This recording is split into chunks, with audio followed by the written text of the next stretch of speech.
حضرت عمر فاروق رضی اللہ تعالیٰ عنہ سے لوگوں نے کہا عمر ہوا کیا؟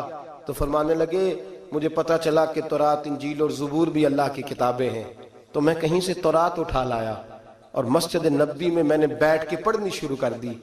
فرمانے لگے مدینے کے محبوب تشریف لائے، حضور نے میری طرف دیکھا اور حضور تورات کو بھانپ گئے، دیکھ گئے کہ تورات ہے۔ نبی پاک نے فرمایا کیا پڑھ رہے ہو؟ عرض کی حضور تورات پڑھ رہا ہوں۔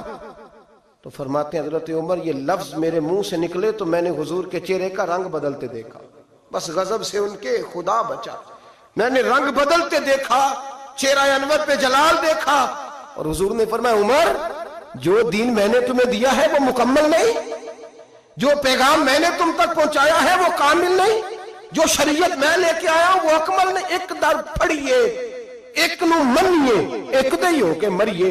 فرمایا وہ مکمل اور کامل نہیں، کامل نہیں۔ حضرت عمر کہتے ہیں یا رسول اللہ کیا ہوا؟ فرمایا تو تورات پڑھ رہا ہے۔